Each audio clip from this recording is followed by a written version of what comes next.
Channel. उद्या माझा 10th birthday आहे, म्हणून आम्ही ऑर्फनेजच्या मुलांसाठी गिफ्ट घेणार आहेत. मम्मा तुला काय बोलायचं आहे का आपल्या ब्लॉगसाठी? आता मी आणि शौर्य, आज 31 डिसेंबर आहे, म्हणून मी आणि शौर्य आता थोडंसं लॉंग ड्राईव्हवरती चाललो आहे आणि ड्राईव्ह करून आता आम्ही घरी जाणार आहे. आणि ॲक्च्युली आम्ही बाहेर पडलो होतो. शौर्याचा उद्या 10th बर्थडे आहे आणि जसं त्यांनी मगाशी सांगितलं, आम्ही तो मुलांसाठी रिटर्न गिफ्ट घ्यायला बाहेर पडलो होतो. ते आता आम्ही घेतलेले आहेत आणि थोडंसं एक राऊंड वगैरे मारणार आणि मग घरी जाणार. उद्या भेटू आपण. Bye bye. हॅलो एव्हरीवन, परत आम्ही दुकानात चाललोय कारण की माझी मम्मा विसरली आहे बलून घ्यायचं घराच्या डेकोरेशनसाठी, म्हणून आम्ही परत दुकानात चाललोय. मला गेट जवळ आल्यावरतीच कळतं की ती हे विसरली आहे की हे विसरली आहे. आम्ही बलूनचे स्टिकर्स विसरलो. आता घरी पोचलो आणि मम्माला आत्ता लक्षात येतं. नवीन वर्षाच्या पहिल्या दिवसाची आणि शौर्याच्या बर्थडेची सुरुवात आम्ही दत्तगुरूंच्या दर्शनाने केली.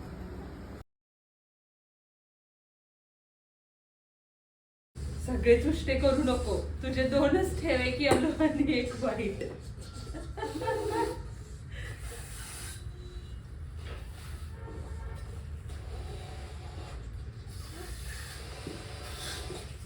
Not please.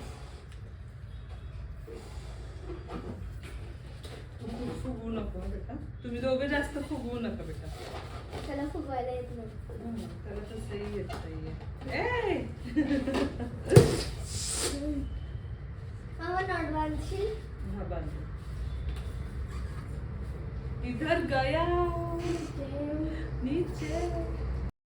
इथे शौर्य आणि युगांशला सगळे बलून्स फुगवून हवे होते, कारण त्यांना स्वतःला बलून्समध्ये कव्हर करून फॅन लावून बलून्स उडवायचे होते. असा हा दिवसभर ह्या दोघांचा खेळ चालू होता आणि मी त्यांच्या मागे मागे पळतच होते.